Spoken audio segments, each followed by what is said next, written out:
Bonjour à toutes et à tous. Nous abordons aujourd'hui un sujet fort stratégique et intéressant, à savoir l'approvisionnement en métaux critiques pour la France et l'Europe. Nous avons le plaisir d'accueillir aujourd'hui avec nous M. Bruno Jacquemin. Vous allez incarner le point de vue industriel ici. Vous êtes délégué général de la 3e et c'est la 2e année que vous participez à notre webcast. Merci Bruno et bonjour. Bonjour Maëz. Sylvain Eckert, plus de 20 ans d'expérience dans l'industrie minière. Vous avez rejoint en 2024 la société de capital investissement Infravia. Bonjour Sylvain. Bonjour Maëz. Et avec nous, Raphaël Salganic, responsable du Centre d'excellence mining pour l'Europe de l'Ouest. Bonjour Raphaël. Bonjour Maëz. Merci encore une fois de votre participation. Donc, après, je dirais, de longs échanges qui ont passionné le public au niveau de la Commission européenne, l'Europe se dote enfin d'un texte sur les matières critiques et stratégiques, celles dont la fin de l'approvisionnement empêcherait le fonctionnement de plusieurs secteurs. Selon vous, donc d'un point de vue industriel, avec vous Bruno, puis d'un point de vue investisseur, avec vous Sylvain, quel est l'intérêt de ce texte finalement? Alors, ce texte est d'abord un premier signal donné à l'Europe, aux pays membres, aux industriels, à la population, donc au grand public. C'est très important que le sujet des matières premières stratégiques et critiques est d'importance pour l'économie européenne. Donc, en ce sens, c'est un signal majeur, intéressant. Il fait suite, il faut s'en rappeler, à la publication en France du rapport de Philippe Varin au tout début de l'année 2022, qui avait déclenché effectivement beaucoup d'intérêt de la part des autres États membres de l'Union européenne et qui s'est effectivement traduit au travers de ce texte par la prise de conscience de la très grande dépendance de l'économie européenne sur l'approvisionnement en métaux et minéraux et donc la nécessité de se donner d'un cadre. Donc ce texte est intéressant parce que c'est un cadre et qu'il fixe un certain nombre d'objectifs stratégiques en termes d'extraction minière sur le territoire européen, en termes de recyclage, d'utilisation de matières premières recyclées dans les produits européens, en termes de capacité de transformation des métaux sur le territoire européen et en termes d'autonomie stratégique avec des objectifs de ne pas dépendre d'un pays à plus de 60%, des logiques de ce genre. Donc en ce sens, c'est extrêmement important, c'est un vrai signal. Après, évidemment, on peut émettre des critiques sur ce texte, même si, et c'est intéressant de le noter, il est prévu ce qu'on appelle un peu vulgairement une clause de revoyure dans ce texte pour à la fois réévaluer la liste des métaux qui ont été identifiés et les dispositifs qui seront associés à la mise en œuvre des projets découlant de ces priorités stratégiques. Nous, au niveau français, par exemple, on peut regretter que les alliages d'acier soient pas inscrits dans les métaux stratégiques, que les métaux usagés, dont on voit bien qu'ils vont être demain des réservoirs très importants de métaux critiques, ne soient pas inscrits dans cette liste. Mais encore une fois, les choses vont évoluer et on est plutôt confiant sur la suite. Non, le point important, c'est que pour l'instant, ça reste quand même de l'intention et qu'il s'agit maintenant de regarder comment les choses vont se traduire de manière très, très concrète, très opérationnelle pour les industriels de notre secteur. Une liste de projets stratégiques a été identifiée à la demande de la Commission européenne, justement dans le cadre du CRM Board qui accompagne la mise en œuvre de ce texte. Donc le dispositif est lancé, on va voir ce que ça va donner. Merci Bruno. Sylvain, pour vous. Bruno a dit l'essentiel, effectivement, ce texte donne une intention, un signal à l'ensemble des industriels et donc des investisseurs pour ce qui va être la stratégie de l'Europe en termes d'approvisionnement en matières premières critiques et stratégiques. Ça reste une intention et nous, du point de vue investisseur, quand on le regarde de manière un petit peu pragmatique et pratique, comment est-ce qu'il va se transcrire en moyen d'aider des porteurs de projets à se développer et donc aux investisseurs de pouvoir supporter ces porteurs de projets. Aujourd'hui, il y a trop d'incertitudes, d'imprécisions qui font que il reste extrêmement théorique. Par exemple, il donne des limites ou des objectifs en termes d'approvisionnement de certains pays, de minimum de recyclage, de minimum d'extraction, etc., etc. Mais on ne sait même pas si c'est par métal ou si c'est pour l'ensemble des métaux. Enfin, des choses qui, de manière très pratiques et très pragmatiques ne sont pas encore mises en place et vont devoir amener à être précisées. L'autre point, c'est effectivement l'identification des projets stratégiques. Le souci ou le challenge aujourd'hui, c'est qu'après cet appel à projet stratégique, la Commission a publiquement, enfin, annoncé publiquement qu'ils avaient reçu 170 candidatures. 170 candidatures, on ne peut pas avoir 170 projets stratégiques au niveau de l'Europe. Il va falloir faire une sélection sur quels critères. Est-ce que les critères de viabilité économique vont être pris en compte? Comment est-ce que la Commission va pouvoir assesser ou estimer ces critères économiques? Tout ça, ça va demander encore un peu de temps. Ce qui est sûr, c'est que le texte est là, l'intention est là, la problématique et les incertitudes liées à ce texte ont été identifiées par la Commission avec le feedback des industriels, des investisseurs, et que dans les prochains mois, le travail de la nouvelle Commission, ça va être de mettre en pratique l'intention de ce texte. Et donc, il y a des groupes de travail qui regroupent industriels, investisseurs et la Commission pour essayer de concrètement faire avancer des projets stratégiques dans les industries extractives, dans l'industrie des métaux en Europe. On voit qu'il y a d'autres initiatives similaires, notamment aux États-Unis. Alors, est-ce qu'il y a des différences entre l'initiative de l'IRA côté américain vis-à-vis du SARMA et Bruno, plus spécifiquement, est-ce que vous constatez une convergence des politiques industrielles vis-à-vis de ces sujets de métaux critiques? Alors, il faut être clair, hein, toute la transition écologique, les enjeux de souveraineté concernent aujourd'hui tous les blocs, tous les pays du monde. Donc, on peut considérer que tous les pays du monde, en particulier les pays développés, vont chercher les mêmes métaux. Donc, la donnée de base, c'est qu'on est tous concurrents par rapport à la sécurisation de nos approvisionnements pour nos propres chaînes industrielles. Donc, c'est un élément qu'il faut avoir en compte par rapport à ça. Alors après, on peut évoquer évidemment des enjeux géopolitiques. Comment se situe l'Europe entre la guerre ou oui, alors on peut appeler ça une guerre, en tout cas économique, entre la Chine et les États-Unis, comment on se positionne par rapport à ça? On sait que les Américains, au travers du Mineral Strategic Partnership, essaient de déclencher une alliance un peu occidentale avec les Australiens, avec les Canadiens, avec les Britanniques, avec les Sud-Africains, pour essayer de nous aider par rapport aux volontés un peu hégémoniques de la Chine. Mais bon, tout ça, encore une fois, l'Europe est le territoire sur lequel, je dirais, le plus petit territoire, intéressant pour l'ensemble des industriels de ces pays. Mais est-ce que nous sommes le plus vocal, le plus fort, le plus riche pour mettre en place les bonnes mesures qui permettent de faire ça? On peut en douter. On voit bien aujourd'hui que les mesures prises par les Américains ou les Chinois sont des mesures extrêmement agressives, extrêmement capitalistiquement intensives également. Donc on peut se poser pas mal de questions, d'autant plus que ça soit l'Asie, la Chine a une stratégie de sécurisation de ses approvisionnements depuis 15 ans, voire même 20 ans. Les Américains sont dotés déjà depuis au moins 7-8 ans d'une vraie stratégie avec la définition de priorités en termes de métal, de priorités en termes de partenariat avec les pays approvisionneurs, de priorités d'aide au projet industriel avec notamment l'IRA que vous avez cité.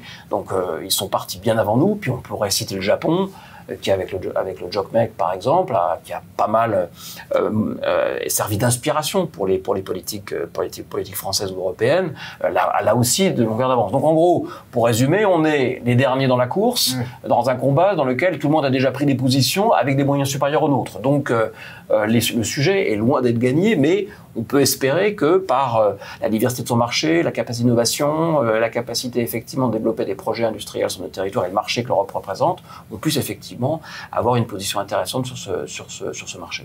Très clair. Quand on parle des projets industriels, de toute façon, on parle toujours de financement aussi. Sylvain, je fais appel aussi à votre expertise en la matière. Cette année, dans notre panorama des risques et des opportunités pour le secteur minier, le capital, donc le financement, arrive en première position. Détrône l'ESG qui figure en première place depuis maintenant 3 années. Alors l'ESG n'est plus très loin, deuxième, ça reste quand même un enjeu majeur pour le secteur. Vous, chez Infravia, et même plus généralement par votre expérience, sur le financement des projets miniers autour de l'infrastructure, quels sont les principaux risques que vous constatez? Alors, déjà, il faut faire une distinction, enfin, dans la chaîne de valeur des métaux, il faut faire une distinction entre projets miniers, projets de raffinage, recyclage et les étapes de ces différents projets, parce que tous n'ont pas la même typologie de risque et tous n'ont pas nécessairement les mêmes challenges à accéder au financement. Très clairement, pour des projets extractifs qui soient localisés sur le sol européen ou qui soient localisés dans d'autres pays pour alimenter les Européens au titre du CRMA, quand ils sont au stade du démarrage ou de la production, trouver de la liquidité, trouver du capital pour les développer est moins compliqué que pour trouver du capital pour des projets d'exploration, voire pire, pour des projets qui essayent de financer des études de préfaisabilité, de faisabilité. Donc toute cette zone un petit peu de la Death Valley des projets miniers qui n'arrivent pas à progresser du stade de la ressource au stade du projet directement déployable. Ensuite, il y a un autre sujet qui est lorsqu'on bouge dans la chaîne de valeur. Quand on se déplace de l'extraction vers le raffinage, puis à terme vers le recyclage, aujourd'hui, il est très compliqué pour un projet de recyclage en stand-alone de pouvoir se développer parce qu'il a besoin, pour se dérisquer, de sécuriser des approvisionnements avec un producteur minier et des enlèvements avec un consommateur final. Les consommateurs finaux sont réticents à donner du crédit à ces projets qui ne sont pas intégrés verticalement, et inversement, les producteurs miniers sont réticents à donner de la matière à des projets dont ils ne sont pas sûrs qu'ils vont avoir des clients. Donc c'est un petit peu un cercle vicieux qui empêche le développement de ce segment. Et ce segment, il est quand même absolument stratégique et critique. La Chine maîtrise les chaînes de valeur parce qu'elle maîtrise chacune des étapes de la production et de la transformation des métaux. Jusqu'au recyclage, du coup. Jusqu'au recyclage, maintenant ou plus tard. Okay. Mais aujourd'hui, oui, ils sont avancés. Si on parle du secteur des batteries, très spécifiquement, ils sont plus avancés en termes de recyclage. Mais le contrôle de chaîne de valeur, c'est pas seulement le contrôle de la ressource, c'est également le contrôle de l'ensemble de la chaîne de transformation. Et le challenge pour financer ces projets, c'est de faire en sorte qu'il y ait un certain niveau de coordination au niveau des États, au niveau de l'Union européenne, ailleurs, au niveau des consommateurs finaux, pour faire en sorte que l'ensemble de ces projets ne se développent pas en isolation dans des silos, mais se développent de manière coordonnée pour qu'ils puissent se dérisquer l'un l'autre. C'est clair. Merci beaucoup. Bon, à vous entendre, le chemin est encore long, j'imagine, en matière d'approvisionnement aux métaux critiques. Vous avez parlé, Bruno, un peu de cet handicap d'arriver un petit peu en retard par rapport à d'autres géographies. Comment vous voyez, alors, je comprends que c'est un pas qui était important quand même, ce texte, un premier pas, je dirais. Alors, quelles sont, selon vous, les prochaines étapes, ou comment doit-on définir ces prochaines étapes pour pouvoir encore gagner en matière de sécurité de cet approvisionnement important pour nous tous, Français et Européens? Alors, effectivement, il y a le challenge qu'on a encore devant nous dans les années futures est tout à fait important, tant à l'échelle nationale française qu'à l'échelle européenne. Ce qu'on pourrait dire de manière claire, et je vais rebondir aussi sur ce qu'a évoqué Sylvain Eckert, on a vraiment besoin à un moment donné d'actions concrètes. C'est-à-dire qu'à un moment donné, sur un certain nombre de chaînes de valeur, sur des objectifs précis, ça peut être les batteries de véhicules électriques, ça peut être aussi les aimants de terres rares. On est effectivement de la part de l'Union européenne ou de certains pays de l'Union européenne, donc la France évidemment, une stratégie claire pour dire voilà, on va dans cette direction-là, on construit la chaîne de valeur complète. Si on n'a pas les éléments de chaîne de valeur qui font qu'effectivement, à partir d'extraction, de la transformation, du raffinage, on puisse aller derrière jusqu'au produit fini qu'on va définir comme stratégique pour la transition écologique. On peut parler de panneaux photovoltaïques, on peut parler d'éoliennes, on peut parler évidemment de batteries de véhicules électriques ou de batteries tout court, parce que le stockage de l'énergie ou les enjeux énergétiques vont nécessiter aussi beaucoup de métaux dans le nucléaire, etc. Donc on a vraiment besoin de se doter d'un plan d'action. Je vais peut-être dire quelque chose qui est peu populaire dans le monde économique, mais on a besoin de planification. On est dans une phase de ressources contraintes, dans un agenda resserré par rapport à des échéances que le législateur européen nous a données sur 2035 pour la fin de la vente du véhicule thermique, dans des échéances aussi un peu restreintes liées aux enjeux d'autonomie stratégique de nos filières industrielles, dans les filières de l'armement, les filières de l'énergie. Donc ce phénomène de contrainte que nous avons légitime le fait de passer en phase de programmation qui ne peut se faire que si l'ensemble des acteurs des chaînes de valeur sont associés. Donc évidemment, le monde, déjà les chaînes de valeur à l'intérieur de la filière mine métallurgie sont importantes, on le voit bien, mais au-delà de ça, les chaînes de valeur en aval, dans les filières automobiles, les filières de l'armement, les filières de la construction navale, les filières de la construction au sens large, les filières électroniques, etc. Donc on a vraiment besoin là de se doter de plans d'action concrets en disant voilà, on veut tel type d'autonomie stratégique sur tel type de filière, on veut pouvoir identifier notre taux de souveraineté ou notre taux d'indépendance, qui est un peu le mot de souveraineté, je fais une incise, le mot de souveraineté est un peu la nouveauté qui est apparue après la publication du rapport Varin, qui n'était pas forcément celle qui a prévalu au lancement du Critical Raw Material Act quand l'idée est née début 2022, mais on voit bien que le contexte géopolitique international nous amène à mettre en avant ces enjeux de géopolitique et donc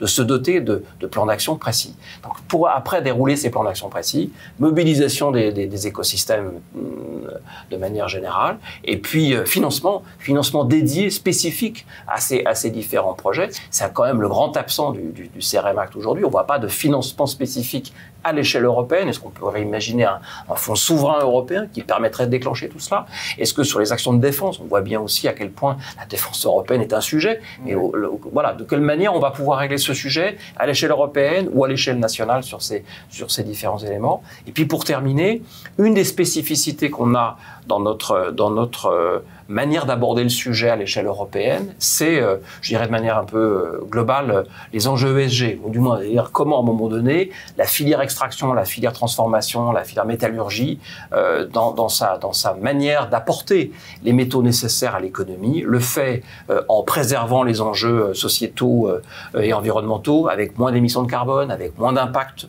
sur le sol, avec moins d'impact sur la consommation d'eau, avec une recyclabilité accrue. Donc tout ça, c'est des atouts sur lesquels la France et l'Europe ont énormément d'éléments. On a beaucoup de start-up, beaucoup d'innovations qui peuvent être mises en œuvre là-dessus. Peut-être que ces efforts d'innovation et de construction doivent être amplifiés, approfondis, pour justement permettre que ces chaînes de valeur et que ces écosystèmes puissent aussi apporter, à la fois pour les consommateurs européens, mais aussi pour les consommateurs mondiaux, une marque un peu européenne, Made in Europe, de ces métaux, qui sera sans doute un atout dans la manière aussi de discuter avec les pays qui ont des ressources plus importantes que les nôtres. Je pense aux pays africains, je pense aux pays d'Amérique du Sud en particulier, avec lesquels nos expertises pourront être développées. Merci.